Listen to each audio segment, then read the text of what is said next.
Bienvenidos, ya estamos aquí de nuevo con más historia, más misterio, en definitiva, con más enigmas. Durante esta hora más o menos que tenemos por delante intentaremos volver a sorprenderles. No se muevan de ahí porque además estrenamos una nueva sección. Así que empezamos otro Enigmas de la Historia.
Bueno, pues como les había prometido en la introducción del programa, tenemos una nueva sección. Con ella vamos a empezar. Es una sección de noticias de la historia y pues nuestra compañera Miriam Mel, que ya la tienen aquí en pantalla, nos va a hablar primero un poquito de ella para que ustedes la conozcan. Yo ya la conozco y les aseguro que es una persona con mucha sabiduría y que ha hecho cosas muy chulas, muy apasionantes. Pero bueno, preséntate tú, Miriam. Pues nada, muchas gracias lo primero por ti. invitarme. Y bueno, pues yo soy historiadora, arqueóloga y futura antropóloga forense. Y bueno, me dedico, en el plano de la investigación, me dedico a la parte de la evolución humana, sobre todo lo que tiene que ver con la arqueología cognitiva, evolución del comportamiento de los homínidos. Y luego también, bueno, pues estoy en varios proyectos de investigación. Uno de los más recientes ha sido el proyecto del grupo de investigación de los bribones, que hicimos una especie de documental serie en el que mezclábamos un poco la aventura, la actividad de riesgo y la arqueología, porque realmente la arqueología de campo se encuentra con estos problemas del riesgo. Y bueno, pues nuestro campo de trabajo es en toda la península ibérica y bueno, y aparte de eso también tengo mi propio grupo de trabajo que se llama Midas, que somos un grupo pequeñito porque acabamos de nacer, pero bueno, nos dedicamos a toda esta parte de arqueología, musealización, patrimonio, un poquito que engloba todo eso y en ese campo estoy todavía trabajando. España, bueno, la península es un lugar apasionante para montar expediciones, ¿no? La península ibérica es uno de los sitios más ricos de arqueología del mundo. E incluso tenemos yacimientos que son únicos en el mundo, como Atapuerca, por ejemplo. Sí. Y es una pena que la gente no, por lo menos en España, no lo valora. De fuera sí nos valoran más. Sí. Y yo siempre digo que en España todavía queda mucha arqueología por hacer y mucha historia por hacer, muchos misterios sin resolver y es un campo en crecimiento. ¿Cuál podrías decir que es tu favorita de las que tienes en mente de expediciones? ¿O cuál te gustaría hacer? Bueno, mi corazón está siempre, casi siempre, en la parte norte de España, en Asturias. Eso es una mina de oro. Sí. Una mina de oro, ahí cada 2 pasos que das hay historia, hay arqueología de todas partes y eso es de las cosas en las que estamos trabajando. Sobre todo el tema de las cuevas, que son también fascinantes. Esa es la parte que más me entusiasma, pero España, da igual donde vayas, da igual donde pises, ahí siempre va a haber arqueología. Sí, fíjate, yo vivo en Toledo y cada obra que se hace aparecen vestigios de algo. Sí. O sea que imagínate. Bueno, hablas de cuevas, eso es peligroso, ¿no? Sí, las cuevas tienes que tener una preparación y sobre todo tienes que ir con un equipo muy formado y un equipo muy preparado e interdisciplinar, y las cuevas son un sitio fascinante, pero no es para todo el mundo. Yo siempre lo digo cuando llevo gente conmigo, que no es para todo el mundo, porque parece que no, pero como no es un medio natural el que nosotros vivimos ahora, exactamente, es un medio extraño, hay que tener cuidado, hay que tener cuidado. Entonces, con la preparación adecuada y con un buen equipo, y haciendo descansos también, que la gente no suele descansar, porque no te das cuenta, el tiempo pasa de otra forma, dentro de las cuevas pasa de otra forma.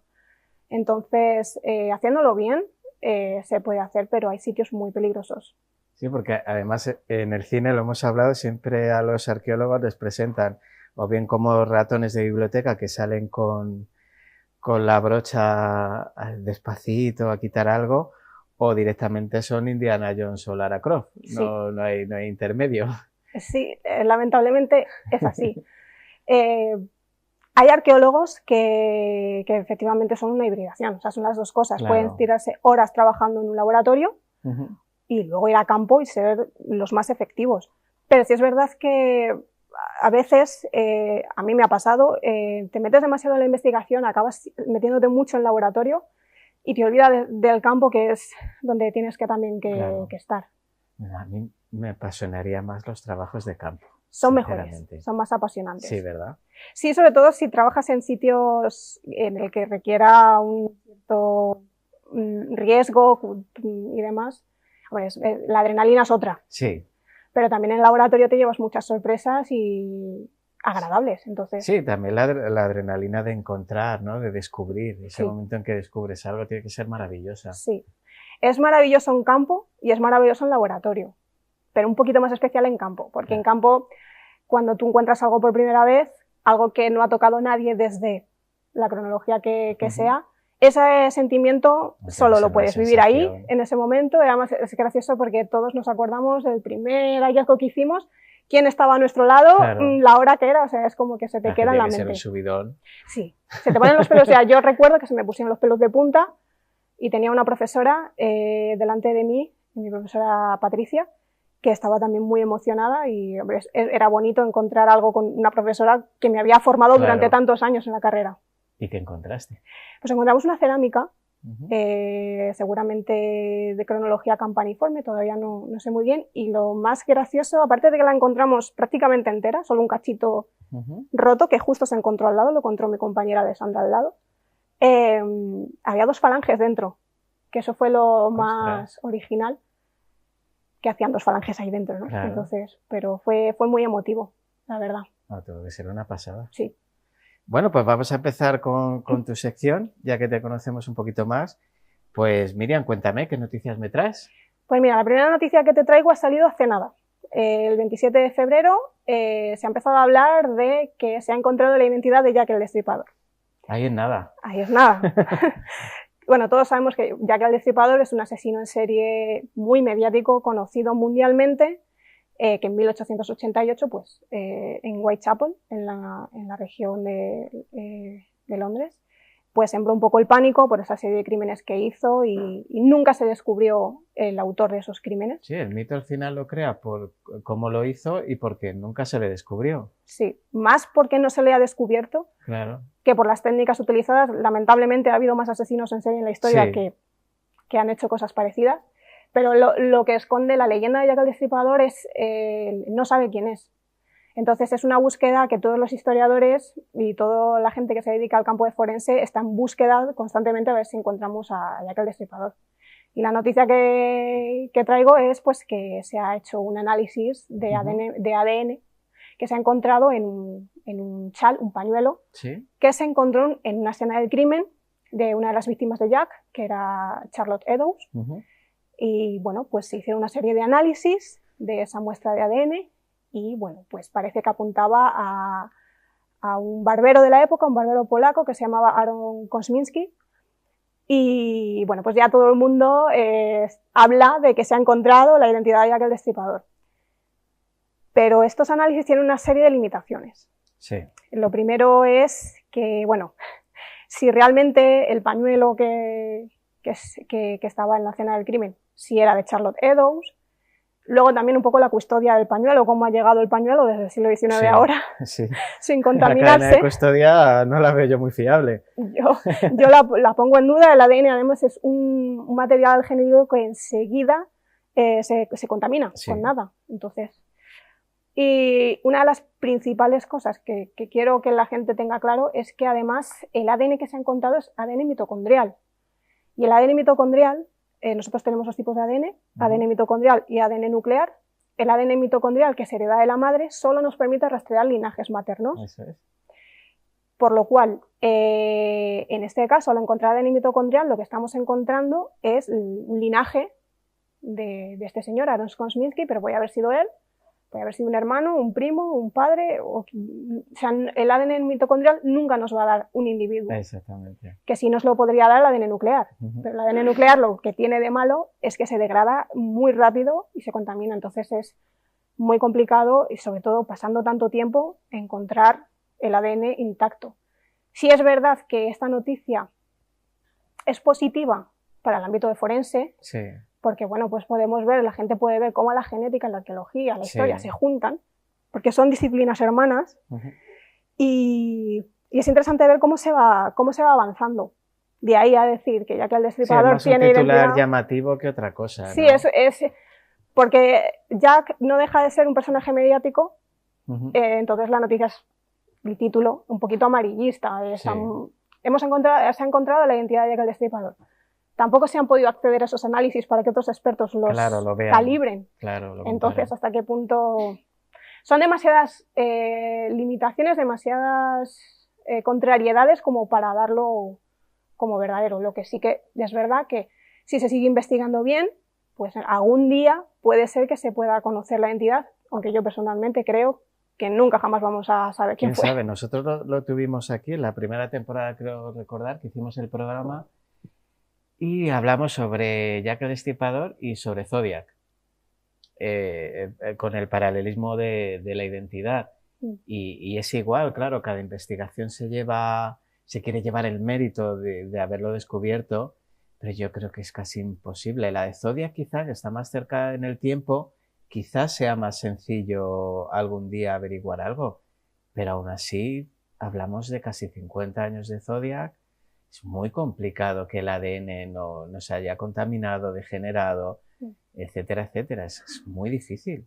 Hay que tener una práctica en el momento de la recogida de las muestras del crimen que no se tenía en aquella época. Y bueno, cuando Jack el Destripador, menos. Y además, a mí, yo he leído sobre Kosminski, y es que el modus operandi de quien debió ser Jack el Destripador no me cuadraba nada con este señor. No sé por qué han llegado a este señor en vez de a un hermano o un primo o lo que fuera, a lo mejor porque es barbero y manejaba la navaja seguramente, pero lo veo eso como muy cogidito con pinzas. El Kosminski ya era sospechoso en su época y es verdad que sobre todo en el siglo XIX los barberos tenían conocimientos de cirujanos, eran los que se encargaban de hacer sangrías, de quitarte una muela. Tenían el conocimiento, obviamente no el conocimiento de la cirugía que nace más tarde, pero sí tenían un conocimiento. Entonces, digamos que la gente entendió que tanto por la forma de asesinar, si tú ya piensas que ha podido ser un barbero, para la gente estaba claro. Pero no se sabe, nunca fue culpado, nunca fue... No, y ya. No, y ya no se va... Ya solo es para el gran público, algo para el gran público. Pero yo pienso que es una faena ya al final desmitificar esto, ¿no? Ya es como un estudio me parece genial, porque me parece algo sensacional, pero como darlo por hecho me parece excesivo. Es complicado dar por hecho muchas veces muestras de ADN que tenemos de ahora, de hace 2 años. Al final las noticias son clics. Claro, es que tú finalmente acabas entrando y te la acabas leyendo. Yo misma he entrado y lo he leído y luego yo ya he llegado a la conclusión esta de que tiene sus fallas, pero ya he entrado, ya lo he visto. Sí, ya has consumido. Claro. Ya has picado. Exacto. Bueno, ¿qué otras cositas me traes? Cuéntame. Pues mira, otro hallazgo que te traigo que es bastante curioso y que se está hablando mucho, sobre todo en el mundo académico, es sobre Homo naledi, que bueno, salió la noticia en junio de 2023 como Homo naledi, el homínido que enterraba a sus muertos. Y es que estamos hablando de un homínido bastante anterior a neandertales y sapiens, que sabemos que son los homínidos que sí realizaban enterramientos como los conocemos. Estamos hablando de un homínido que data de unos 300.000, 200.000 años, bastante atrás en el tiempo. Y bueno, pues el hallazgo fue en 2013 en una cueva que se llama Rising Star en Sudáfrica, que es una cueva espectacular, muy bonita, pero que tiene una serie de cámaras, de gateras, que parece una carrera de obstáculos. No cualquiera puede entrar en esa cueva. De hecho, hay algunas cámaras en las que la cámara, bueno, la gatera que te lleva hacia la cámara Dina Levy, que es donde se encontraron los cuerpos, ahí solo pueden entrar personas pequeñas, Claro. no puede entrar todo el mundo. Y lo curioso del descubrimiento es que se encontraron unas fosas excavadas en esa cámara en la que estaban los cuerpos de Homo naledi. Claro, es un camino muy largo el que tienes que recorrer con un cuerpo muerto hasta llegar a esa cámara. Entonces, eso nos ha hecho replantearnos a los que estamos en ese ámbito, pues hasta qué punto el cerebro grande, ¿no? Como Neandertales y Sapiens, es el que marca esa complejidad cognitiva. Tiene una simbología compleja. Es complejo, porque estamos hablando de un homínido que tenía entre 450 y 600 centímetros cúbicos de capacidad craneal, como un chimpancé. Sí. Entonces, si es cierto que Homo naledi enterró de esa manera a sus muertos, estamos hablando de un hito en la historia evolutiva muy importante, en la historia de la humanidad en general, pero que nos hace plantearnos hasta qué punto los homínidos tenían esa complejidad cognitiva y hasta dónde podemos parar, ¿no? Porque hasta ahora ya prácticamente no se discute que Neandertal tenía esas... Bueno, sí, que nos diferencian pocas cosas de Neandertal. Pero claro, Homo naledi es muy atrás y claro, es un homínido como con rasgos mezclados entre primitivos y modernos. La figura de Homo naledi es ahora mismo el centro de atención para nosotros, porque estamos hablando de un homínido con unos comportamientos que todavía no podemos explicar, aunque sí encontramos evidencias de comportamiento complejo en otros homínidos, como por ejemplo Homo erectus, que se cree que decoraba conchas y a modo ornamental, y estamos hablando de un homínido de 1.700.000 años. Entonces, es muy interesante ver cómo poco a poco estos descubrimientos hacen que Sapiens no sea tan especial como pensábamos. Es que al final es apasionante, es como reescribir un poco la historia, ¿verdad? Sí, es difícil, es complicado, pero yo siempre lo digo, yo creo que la ciencia está para eso, está para está para equivocarse, para borrar y reescribir. ¿No? Sí, totalmente. Y es cierto que hay mucha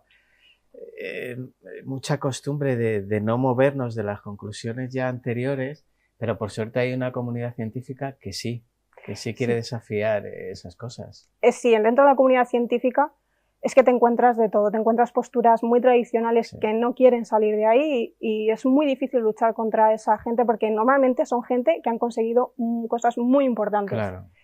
Y son gente con un nombre muy importante. Y luego hay otras personas pues que ya adoptan nuevas formas, nuevos tiempos, más frescas, que apostamos por reescribir lo que no está escrito, porque no queremos que una falacia siga continúe en el tiempo. Hay gente que le provoca conflicto ese error, ¿no? O que la ciencia te corrija. Yo creo que no, yo creo que en el error es donde está el aprendizaje. Entonces, Homo naledi es el mejor ejemplo para eso. Totalmente. Mira, para mí como historiador, que pienso que al final vivimos mayoritariamente de suposiciones, no de certezas, cada descubrimiento me resulta apasionante. ¿Por qué no reescribir? ¿Por qué no reaprender? Es más apasionante todavía que darlo todo por hecho. Sí, y además que la carrera del historiador, que cuando tú le dices a alguien que eres historiador te miran como diciendo pobrecito. Sí. Pero es una carrera muy viva. Sí. Muy viva. Yo muchas veces trabajo más como historiadora que como arqueóloga. Claro. O sea, la mentalidad que te crea el estudiar historia, y es que la historia se escribe continuamente. Continuamente. ¿Y la del pasado? Y la del pasado, si se escribe la del pasado continuamente, imagínate la de ahora, claro. Muy bien, pues tenías una cosita más que yo creo que nos va a dar tiempo a tocarla. Pues la última noticia que te traía también es una noticia, esta es de 2022, un poquito más atrás, de los famosos cráneos alargados de Paracas, de la región del Perú. Ha sido uno de los descubrimientos también más mediáticos que ha habido, por lo espléndido, ¿no? De esa modificación del cráneo. Los cráneos de Paracas, que abarca una cultura que abarca desde el 800 a.C. hasta 100 después de Cristo más o menos, en el Perú, pues se sabe que había una práctica de deformación craneal en los primeros años de vida, que se hacía con unas tablillas, unos vendajes, y es interesante ver cómo incluso el propio foramen, el agujero en el que se inserta la columna vertebral, incluso se desplaza, ¿no? ¿Qué pasa? Que estudiando esos cráneos, volviendo a aplicar la genética, ¿no? se ha encontrado ADN mitocondrial. Pero en este caso sí es útil el ADN mitocondrial, porque en este caso sí nos está dando información de un linaje de poblaciones. Lo curioso, lo interesante del caso es que el ADN mitocondrial que se ha encontrado, el haplogrupo, es decir, el grupo genético al que pertenece, no está relacionado con los haplogrupos que hay de Sudamérica, sino que está más relacionado con la parte de Asia, Eurasia. Y claro, esto a la comunidad científica le ha hecho plantearse si hubo migraciones, contactos entre continentes mucho antes de lo que pensábamos. Obviamente también ha habido otro tipo de teorías, que no eran seres humanos o incluso que eran extraterrestres. Esto está descartado, es un cráneo humano completamente. Y lo que pasa que sí es verdad que el clima de Perú, la región de Ica, que es donde se encontraban los cráneos, es una región muy cálida, un poco árida, y en esas condiciones el ADN es complicado que no se altere. Entonces puede ser que simplemente el descubrimiento sea una alteración del ADN sin más, o que nos esté marcando realmente un contacto con otros continentes mucho antes de lo que pensábamos, que es muy, muy interesante, aporta mucho a la historia del continente sudamericano, y esa es la parte bonita con la que nos quedamos nosotros los científicos. Sí, porque además las sospechas de migraciones desde Euroasia a Sudamérica ya vienen de antaño, o sea, de antiguas civilizaciones, ¿no? Pascua, por ejemplo, que sigue creando dudas de dónde llegaron los primeros pobladores de esa tierra, y sobre todo las similitudes culturales de las civilizaciones antiguas entre esa parte del mundo y la anterior. Sí, además se sabe, por ejemplo, la propia práctica de formación del cráneo no solo se hace allí, se hace también en algunas regiones de Oriente. Entonces puede ser que hubiera algunos contactos anteriores de lo que sabemos, que yo creo que nuevamente, lejos de provocarnos un sentimiento contrario o raro. La comunidad científica. Total. Yo creo que es un avance, yo creo que es muy interesante. Yo estoy contigo, no sé por qué son tan inamovibles los cimientos de sus creencias. No sé, yo siempre veo que la gente, y además yo soy partidaria de que cuando crees algo te tienes que mojar, pero cuando te equivocas también lo puedes rectificar, no pasa nada, no por eso eres peor investigador o peor científico, no pasa nada. De hecho, es que tú como arqueóloga, los vestigios de una civilización no tardan tanto en desaparecer como podemos llegar a pensar. Tanto hablando de periodos históricos, claro. Puede haber muchísimas civilizaciones con la antigüedad de la Tierra que no tengamos ni puñetera idea de ellas. Y que podamos seguir descubriendo más cosas. Yo siempre lo digo, que es que todavía nos queda mucho por descubrir. Es que con la antigüedad de la Tierra da tiempo a que haya habido civilizaciones inteligentes, se hayan extinguido y hayamos empezado de nuevo. Sí. Solo por la antigüedad de la Tierra. ¿Vestigios no hay? No hay, pero tampoco los hay apenas de Alejandro Magno y lo damos por hecho. Tampoco los hay de Jesús de Nazaret y lo damos por hecho, por ejemplo. Claro. La falta de evidencias también es una evidencia. Exactamente. Entonces, que no lo hayamos encontrado no significa que no exista. Claro. Cuando lo encontremos, pues lo trataremos como lo tengamos que tratar. Tampoco vamos a sacar teorías locas, ¿no? de seres de otro mundo. Uy, a mí me pusieron a parir, porque no sé en qué programa, no sé si fue el de la Isla de Pascua y tal. A ver, yo no puedo dar pátina de realidad que nos visiten los extraterrestres y hagan los moais o hagan las pirámides. ¿Que existe esa posibilidad? Sí, como otras muchas, pero ¿tengo una prueba? ¿Tengo un vestigio? No. Entonces, no, que si no existen los extraterrestres, va diciendo por ahí que no existen. Es que no los he visto, entonces no te puedo decir que existan. ¿Que existe la posibilidad? Pues hombre, un universo tan maravilloso y tan infinito, obviamente. Pero necesito un poquito más para creérmelo. Pero en fin, pues me pusieron a parir. Pero, a ver, en fin, el caso de los extraterrestres es un poco peleagudo porque, bueno, yo sí soy de las que pienso que si las condiciones de vida se dieron aquí, se ha podido dar en otro universo sin problema. Sitio. Pero tampoco, al César lo que es del César. Por ejemplo, en el caso de las pirámides se ha documentado perfectamente cómo se hacían, los que hemos estudiado eso lo sabemos perfectamente cómo se hacían, y no son ninguna obra de ningún ser superior. Que nos parezca apasionante, que podamos hacer mil teorías de cómo se hicieron, tal, que tengamos la ilusión de que ojalá en algún momento hubieran venido y nos hubieran formado. Hay civilizaciones, hay escritos en civilizaciones que sí dicen que seres superiores vinieron, Pues yo sobre eso podemos debatir, podemos hablar y podemos estudiar, pero nada más. Claro. Sobre lo que está documentado, ¿no? Porque las pirámides las hicieron los egipcios y además las hicieron casi siempre, en casi todas las condiciones, pagados con un sueldo, que muchas veces la gente tira de la esclavitud y no es cierto. Y es verdad que son obras espectaculares y el ser humano en ese sentido, en cuanto a construcciones tan maravillosas como las pirámides, las catedrales y demás, sí que hemos ido un poquito a menos. Sí, yo creo que como ahora construimos tan feo, nos cuesta pensar que alguna vez construimos tan bien. Efectivamente, no, pero eran mentes brillantes, eran matemáticos, eran científicos, hicieron sus pirámides con su personal pagado, pues como nosotros ahora, lo mismo.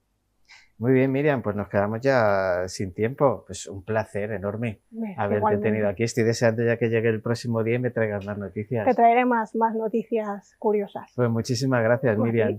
A ti. Hasta pronto. Hasta pronto.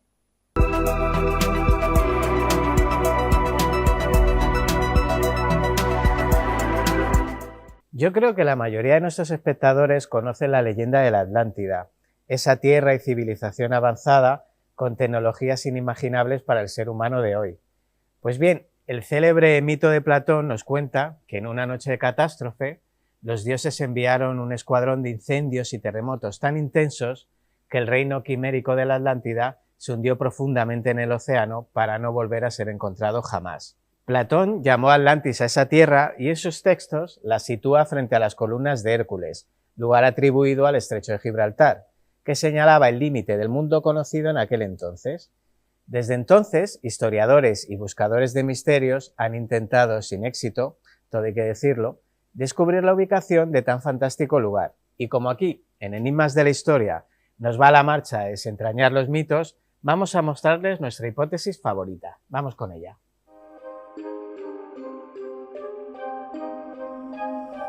Cuando Platón escribió sobre la Atlántida, hacía referencia a un estado sofisticado, una potencia militar que se hallaba más allá de las columnas de Hércules y que se hundió después de que sus dirigentes intentaran invadir Grecia. En un mortal desquite a esta conducta, la Atlántida fue castigada por los dioses, que desencadenaron desastres naturales que la hundieron en el mar, aniquilando lo que quedaba de su poder. Una historia legendaria que muchos científicos la sitúan en mito, más que en realidad, aunque otros siguen tras su rastro en base a la descripción exhaustiva que hizo Platón, y proponen hipótesis sobre su existencia y localización. Según contaba Platón, la geografía de la Atlántida era abrupta, a excepción de una gran llanura oval de poco menos de 2000 kilómetros cuadrados rodeada de montañas hasta el mar. Se construyó sobre la montaña rodeada de círculos de agua, 3 en total, y se trataba de una espléndida acrópolis llena de notables edificios, entre los que destacaban el Palacio Real y el Templo de Poseidón.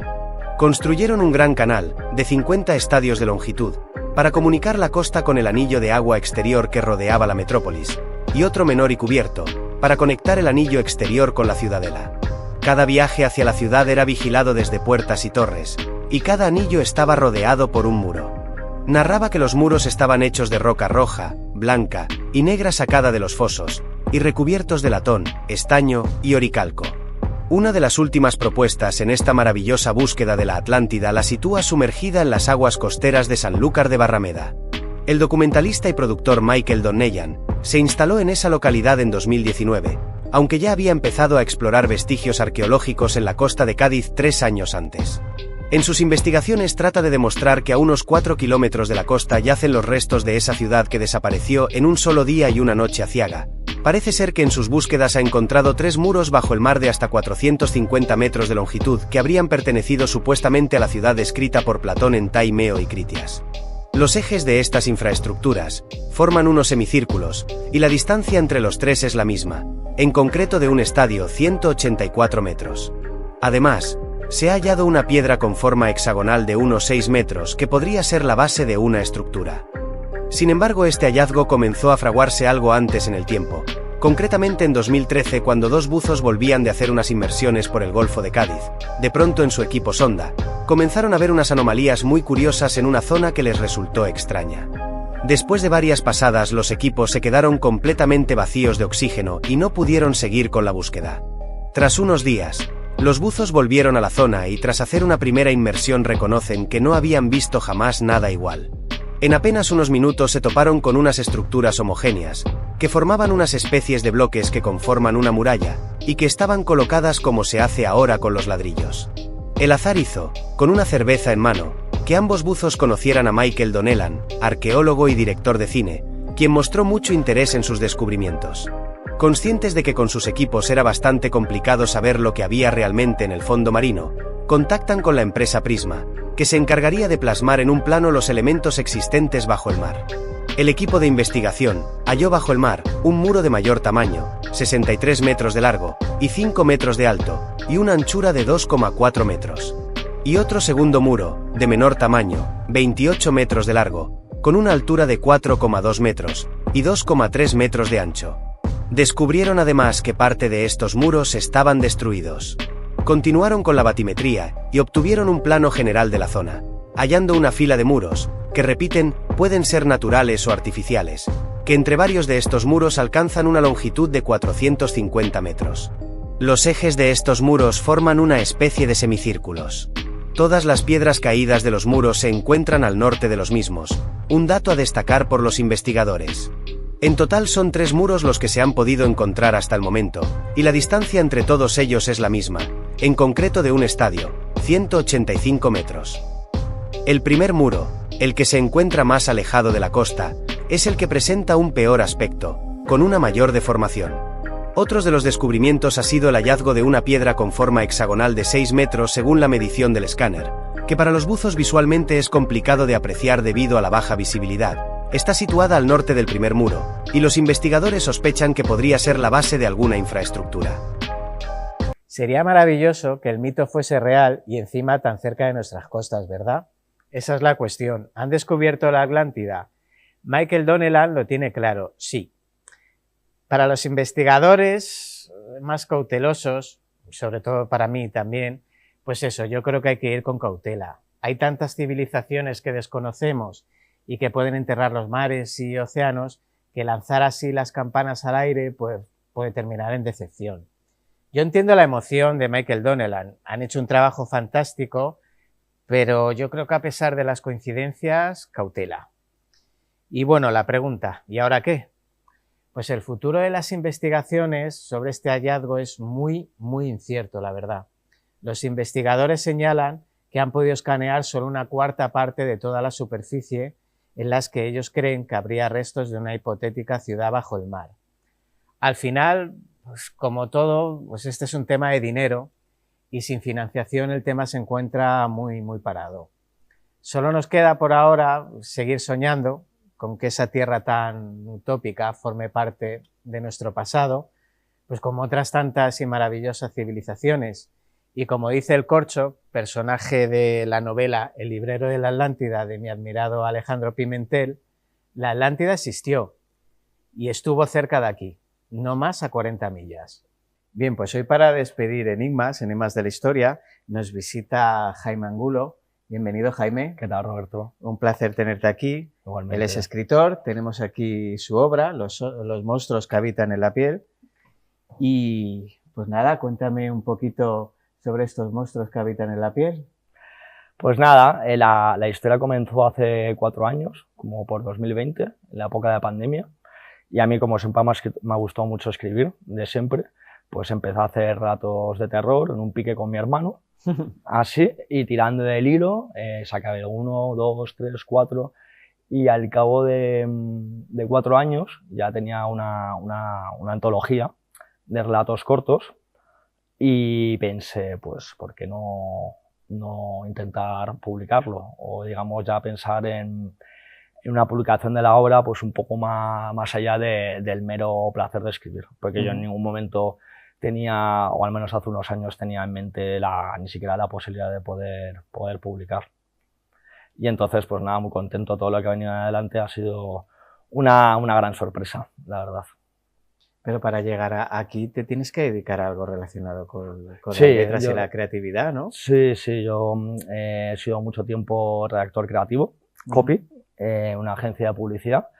Y nada, a mí siempre lo único que he tenido seguro en mi vida es mi pasión por escribir. O sea, yo llevo escribiendo desde que recuerdo tener uso de razón, y además escribí por cualquier cosa, desde historietas, luego cómics, porque aunque mi calidad como dibujante sea más bien mala, a mí siempre me gustó mucho contar historias. Y más allá de lo que es el plano profesional de pues, dedicarme a la publicidad y tal, pues empecé, sí que es cierto, como sobre 2005 por ahí empecé haciendo microrelatos, gracias a una obra de Fernando Iwasaki que se llama Jugar Funerario, que son unos microrelatos que me parecen estupendos, me parecen muy buenos, y eso fue como, digamos, una fuente de inspiración como para yo animarme a hacer pues primero microrelatos y después, pues ya años más tarde, pues intenté animarme con un relato un poco más largo, un poco más desarrollado. Pero vamos, ya te digo que todo esto desde septiembre, que es cuando empecé a tomar los primeros contactos con la editorial, hasta ahora todo ha sido como wow, o sea, como no me lo esperaba. Y luego, y evidentemente todo lo que venga más adelante, pues bienvenido sea, porque me parece que para mí es una gran satisfacción personal el hecho de poder haber publicado con una editorial más seria como Esqueleto Negro se haya fijado en mi obra, pues es un tema que a mí me llena mucho de orgullo, me llena de orgullo, más allá de luego del recorrido que tenga el libro. Y más cuando empiezas a hacerlo por algo que te apetece a ti y luego Total. ya lo demás va llegando. Total. Si de los 11 relatos, cuando ya empecé más o menos a pensar, a sopesar la posibilidad de publicarlo, ya pues digamos ya llevaba 8 o 9 y pues cuando pues los 3 o 4 que necesitabas para intentar hacer una antología un poco más consistente, pues ya sí que escribía un poco pensando en la posibilidad, en la remota posibilidad de poder publicarlo. Entonces, pues nada, una satisfacción, sin duda. Me ha encantado la portada, te lo he dicho antes, fuera de cámara, antes de empezar, me parece súper original, la verdad.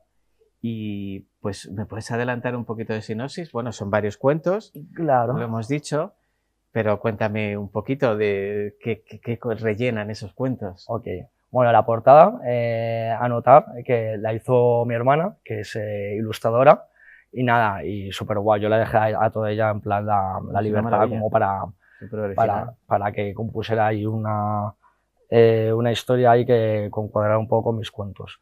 Y el tema de los cuentos son 11 relatos independientes en el que intento un poco mezclar el terror sobrenatural con cosas cotidianas, un poco esa mezcla entre lo cotidiano y lo sobrenatural, pues teniendo pues como referencia pues a maestros, ¿no? Como Stephen King, como Clive Barker, que me gusta mucho, me parece un tío muy plástico y además con historias muy locas y un estilo ahí como muy personal. Y luego pues de autores más recientes como Mariana Enríquez, que me gusta mucho lo que hace que escribe unos cuentos excepcionales, o al que más, o Dino Buzzati, que me gusta mucho también. Entonces, digamos, pues son cuentos en los que digamos, cabe un poco lo bizarro y luego pues situaciones un poco más cotidianas. Pues, por ejemplo, una piscina que copula con sus huéspedes y luego pues las vivencias de ese protagonista, pues digamos, cómo le afecta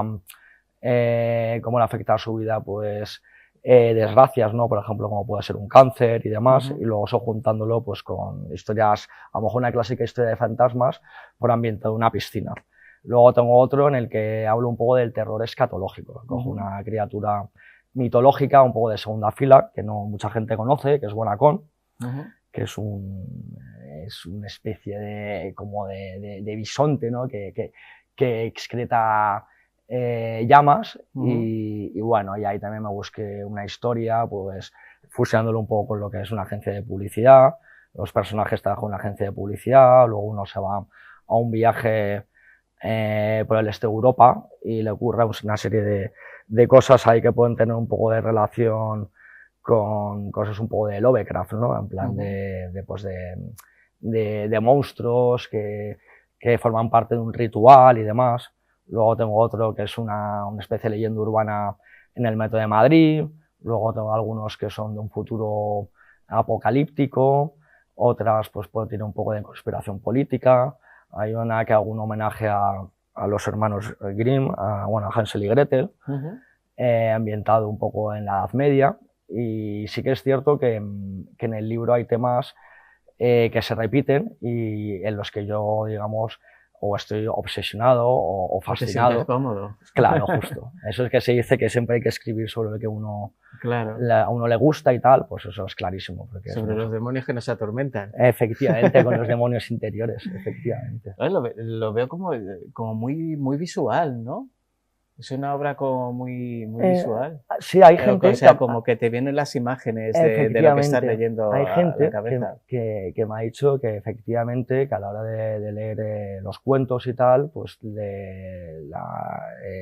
lo que viene siendo cómo lo pueden visualizar, pues que está bien adecuado. Es decir, a lo que a la hora de, por ejemplo, describir una piscina o los juegos de palabras o digamos que haces o los recursos literarios que utilizas, pues más o menos que se ajusten un poco a la escena o a lo que estás contando. Claro. De todas formas me sale un poco como que escribo, o sea, tampoco lo medito mucho. Luego muchos de los finales se acaban ocurriendo, digamos, sí que tengo una estructura más o menos definida, pero lo maravilloso del proceso creativo de escribir es que a medida que vas hilando personajes, hilando historias, se te van ocurriendo otras cosas, se te van abriendo otras ventanas y al final, como una especie de ejercicio de improvisación sobre la marcha, vas adecuando todas las piezas y más en un relato en el que, a diferencia de una novela, en el que te puedes desviar un poco más por los terrores de V y tal, en lo que yo creo que un buen relato de terror tienes que ser bastante...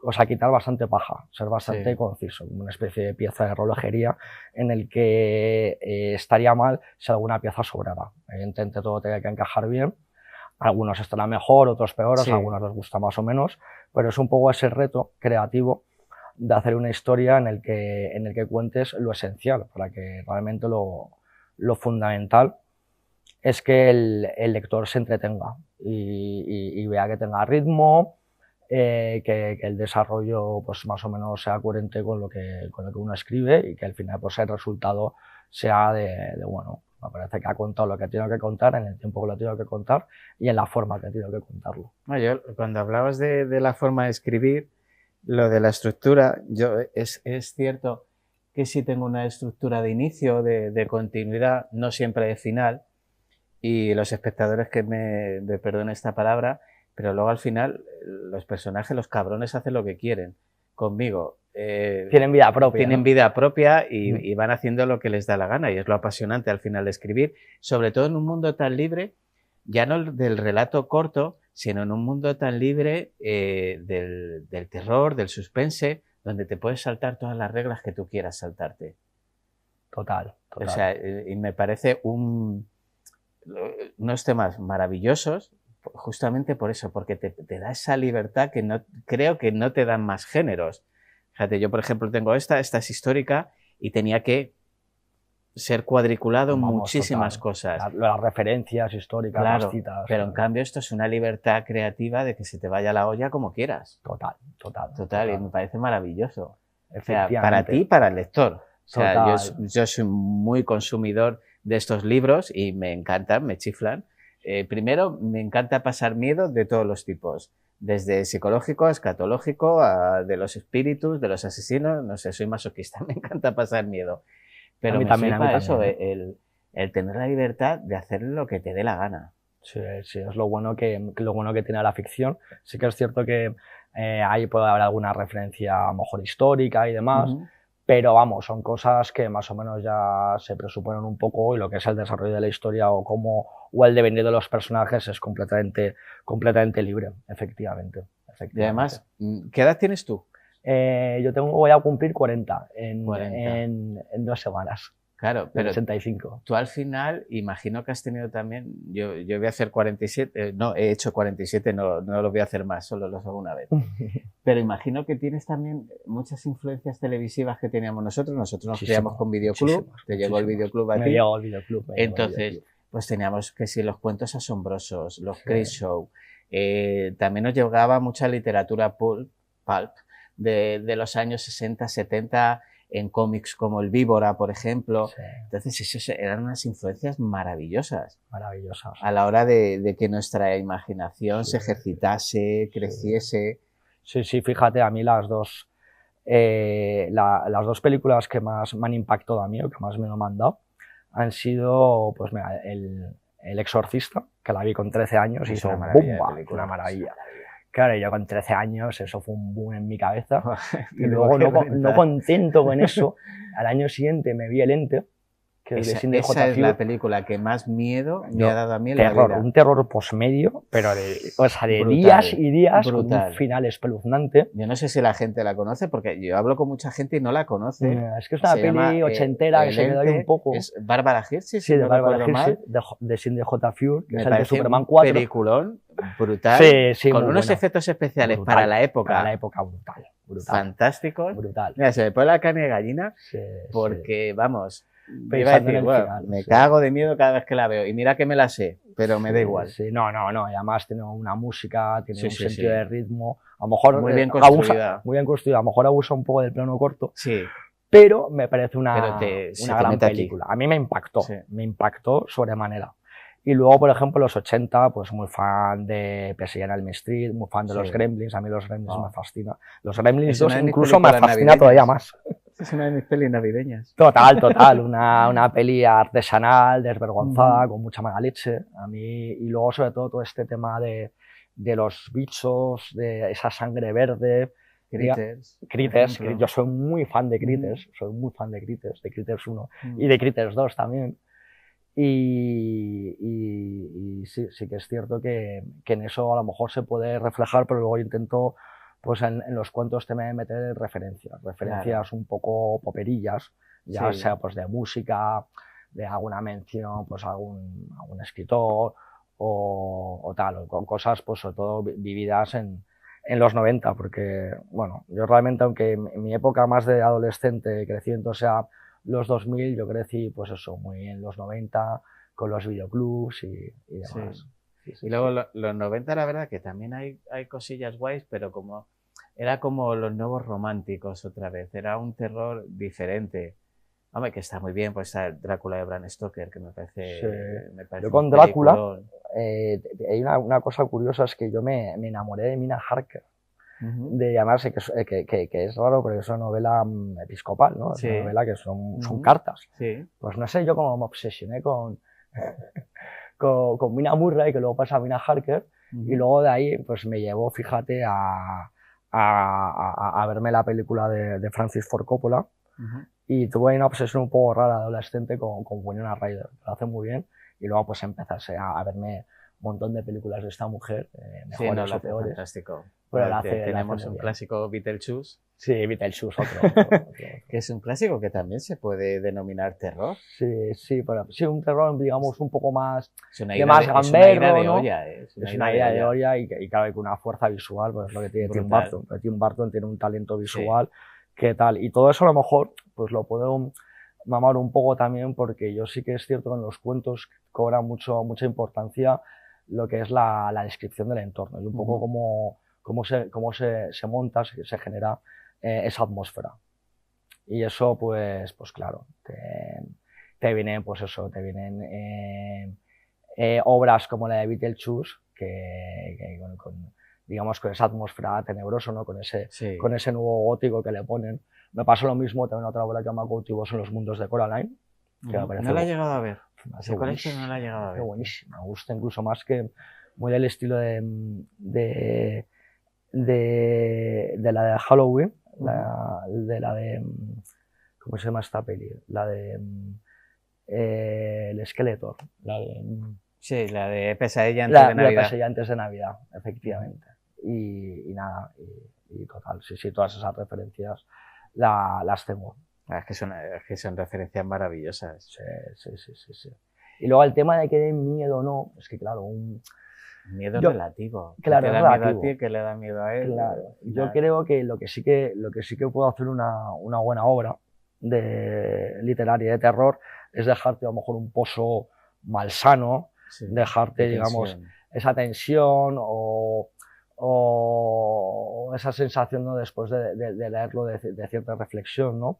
Y tal, pero creo, claro, lo que es el miedo que puedes buscar en el formato audiovisual, en un libro, pues no no lo puedes conseguir, pero creo que la ventaja del libro es que como juega mucho la imaginación, digamos, forma una parte esencial para interpretar lo que uno escribe, esa sensación es más poderosa.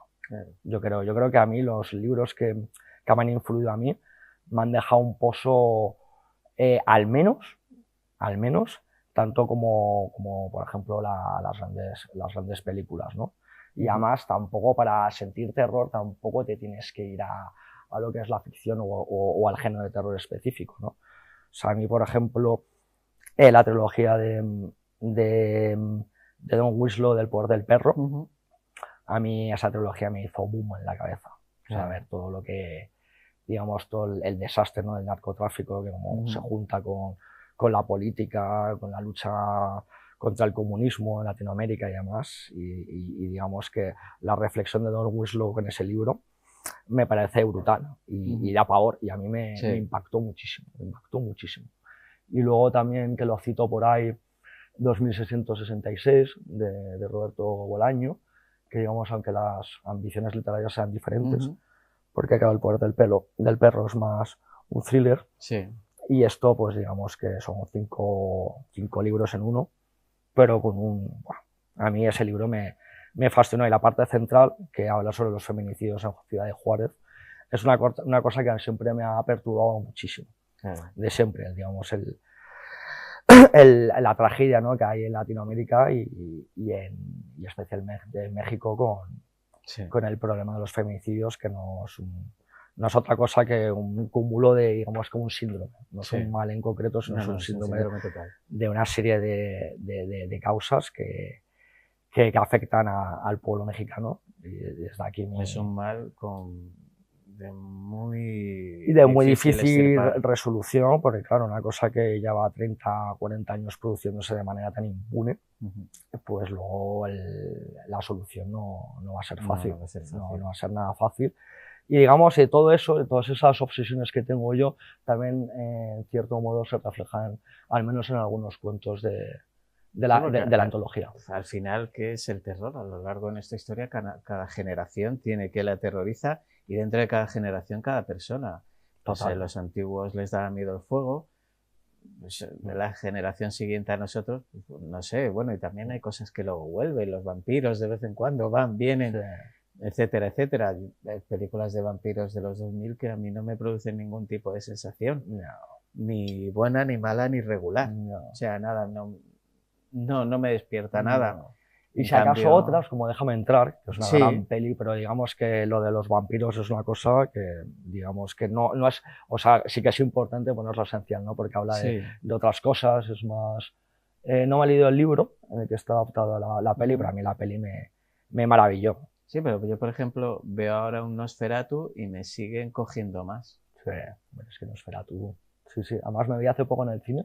Sí, la echaron hace poco. Me parece una película fantástica, brutal. De todas formas, yo pienso, porque claro, yo hablo de gente y me dice, es que a mí los fantasmas o lo sobrenatural, que a mí siempre me ha dado mucho miedo, sobre todo el postmedio, o sea, Paranormal Activity, una película que puede tener muchos fallos, de hecho los tiene, pero a mí es una película que me produjo bastante terror postmedio. A mí es un tema que me asusta un montón. Me asusta muchísimo, pero luego hay gente, por ejemplo, que dice, es que a mí el tema de los espíritus, de la ouija, de tal, no me da mucho miedo. Yo creo que eso es muy subjetivo, pero lo que yo creo que sí que hay algo más o menos común es el miedo que produce el hombre. Yo creo que ese es el terror. Son nuestros miedos ancestrales. Total. Claro. Los miedos más primitivos que podemos tener. Justo, que es nuestra propia especie, ¿no? O sea, la capacidad de maldad que puede tener una persona. Porque las historias bonitas son bonitas, pero a mí me interesa mucho más explorar el fracaso humano. El fracaso humano, pues en cuanto a sus fobias, en cuanto al odio, ¿no?, que digamos que se pone, digamos, en la misma tabla de intensidad que el amor, y luego sobre todo el mal que puede hacer una persona. Que es peor que el que te puede hacer que te puede hacer la imaginación o los monstruos o los espíritus, es lo que existe y lo que tienes aquí. Al final los monstruos somos nosotros. Somos nosotros, efectivamente. Bueno, Jaime, ¿dónde podemos coger el libro? ¿Dónde lo podemos comprar? Pues el libro lo podemos comprar en la editorial Esqueleto Negro, y luego pues también en Amazon, y luego pues se puede pedir en cualquier librería. Efectivamente. Y nada, y aquí pues agradecer a Esqueleto Negro porque realmente cuando empecé a moverlo para publicarlo me contestaron rápido, y luego vi mucha seriedad y para mí todo fue una gran ilusión y recompensa porque yo, más allá de lo que es escribir y el hecho de poder publicarlo, a mí me llena de satisfacción, pero evidentemente como todos sabemos, lo que es vivir de la escritura pues es una quimera, es una utopía, pero realmente yo me siento muy orgulloso de poder publicar la antología y de estar ahí, pues digamos de que esto sea el combustible para que yo pues pueda seguir escribiendo y quién sabe si publicar más cosas. Dale, que tiene muy buena pinta. Muchas gracias. Pues nada, Jaime Angulo, un placer haberte tenido aquí. Ya nos quedamos sin tiempo como todas las semanas, que se me hace cortísimo el programa. Y nada, a ustedes muchísimas gracias una semana más. Y lo dicho, nos vemos en 7 días con más enigmas de la historia. Hasta pronto. Hasta luego. Bueno, voy a interrumpir Enigmas de la Historia, mi programa, porque nos han dejado aquí esta variedad de quesos fantástica de Señorío de Monesterio en Badajoz. Son quesos de autor, quesos artesanos, son todos de cabra y tienen una variedad fantástica. Este, por ejemplo, es con pimentón dulce, hay uno con jamón ibérico, lo tenéis también con vino dulce, una maravilla, todos quesos pasteurizados, ¿vale? Ahora que hay mucho problema con los quesos artesanos y no son pasteurizados, este es pasteurizado. Y encima cuidan el medio ambiente. Como veis, las cortezas son naturales, no llevan nada de parafina ni nada por el estilo, con lo cual son muchísimo más saludables. Así que yo os recomiendo cualquiera de la variedad que tenemos aquí. De hecho, he interrumpido el programa y lo voy a seguir interrumpiendo porque me voy a poner a probarlos todos. Ya les digo, Señorío de Monesterio, quesos de autor de Badajoz.